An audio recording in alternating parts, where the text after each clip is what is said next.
दृश्य 1। गरम दिन, गरम दिल। गरम दिन, गरम दिल। लाहौर के एक छोटे, धूल भरे पड़ोस में संकरी गलियों पर सूरज की तपिश तेज थी।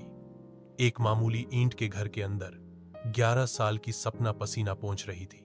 उसके माथे पर गर्मी की तपिश क्रूर थी और उसके ऊपर छत का पंखा एक बूढ़े आदमी की तरह धीरे धीरे घूम रहा था, जो सीटी बजाने की कोशिश कर रहा था। उसने डाइनिंग टेबल पर स्टील के जग को देखा।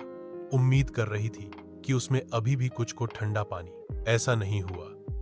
पानी गर्म था, लगभग उतना ही गर्म जितना आंसू उसने रोके थे।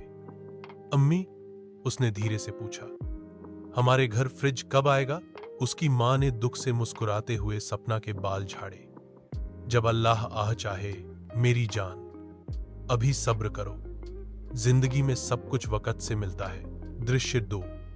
ठंडी ख्वाहिश, द कूल ड्रीम। उस रात सपना खुली हवा में अपनी चारपाई पर लेटी हुई थी, खुद को पंखा कर रही थी। एक पुरानी पाठ्य पुस्तक, ऊपर तारे टिमटिमाते हुए।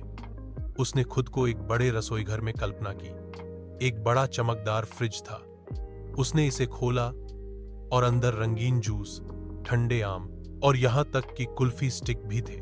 वह अपने सपने में हंसी, अपनी अम्मी को ठंडा रूह अफजा पेश कर रही थी। फिर वह उठी।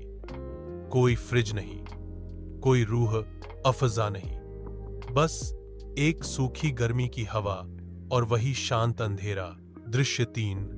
सपना की सोच, सपना की ईद। ये अगले दिन अपनी अम्मी की कोने की सिलाई की दुकान पर मदद करते समय सपना ने एक ग्राहक को एक सिला हुआ कमीज खरीदते देखा।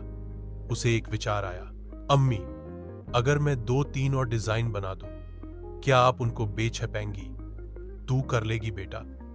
उसकी मां ने आश्चर्य से पूछा। हां, फ्रिज के लिए, सपना ने उत्तर दिया। सप्ताहों तक उसने फूलों, मोर और उर्दू सुलेख के साथ सरल कढ़ाई पैटर्न बनाए। हां, एयर डिजाइन पर ध्यान जाना शुरू हो गया।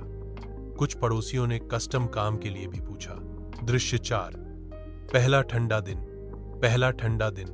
उन्हें 6 महीने लगे। सिलाई से छोटी बचत, थोड़ी मदद उनके चाचा से, और अंत में एक दिन एक सेकंड हैंड फ्रिज घर आया। यह चमकदार नहीं था।